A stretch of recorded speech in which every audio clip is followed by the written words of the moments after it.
Hi, this is Rich, and I'll be going over land navigation for this class in terms of for the screencast part of the assignment. Colors that are on a actual map. The first one is black. Black is corresponds to anything that are culturally man-made, such as buildings and roads, elevations, and any type of labeling. There's also red-brown. They can also be separated as red or brown.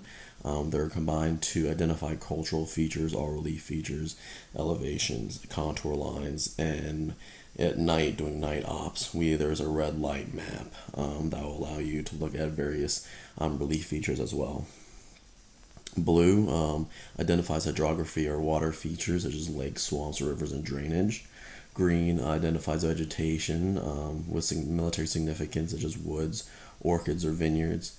And like I said, red and brown, they get separated so that brown identifies as well relief features and elevation, especially on a red light map.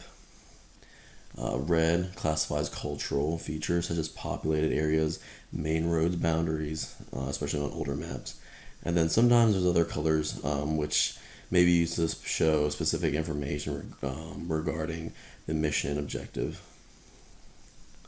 Some typographic symbols, man-made objects, some are heavy duty to medium duty, depending on what the road actually is. There's an improved road and an unimproved road, which could be like a gravel road. Trails are signified by dashes. Prominent fences, always you can see with the serpentine, the Constantine wire will be designated with those X's. Single tracks and double tracks for railroads. Some of in the lower left, there are specific buildings. For example, the one with the cross would be considered a church. The regular black squares would be just buildings. One with a flag would potentially be a fort. Below on the right, there are about 3 different types of terrain features that are major, minor, and supplementary. The first one are major. I kind of remember this acronym as Hidden Valley Ranch Saddle Dressing, or hill, ridge, valley, saddle, and depression. The minor ones, there's only 2. It's draw and spur. And the supplementary are a cliff, cut, and fill. As you can see, that gives you 2 different views, one as being the regular view per view that we see from our eyes, and then on a map as well, and how that corresponds to what it looks like in 2 different views. There's a hilltop. Obviously, you can see it shows the summit or the peak of the hill, both on the map and on ground. Saddles are usually determined by 2 hills, and in between those 2 hills would be considered a saddle, a little area right there on the ground.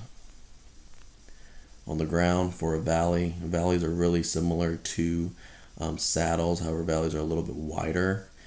Draws are completely the opposite. It looks like a valley, however, it's a lot more concave, and you'll normally see streams within draws. Ridges are basically a line of hilltops. Somehow this picture is not very well made in terms of showing the ridge itself. However, it just shows the actual linear path that the hill takes, which is considered a ridge as well. Depressions are what they are. They're depressed grounds and elevation, tick marks that are on the map that draw inward from the circular object that considers the elevation drop. And sometimes they would have a feet or corresponding number that represents how deep the actual depression is. Draws as well goes back to what it'll look like compared to a valley.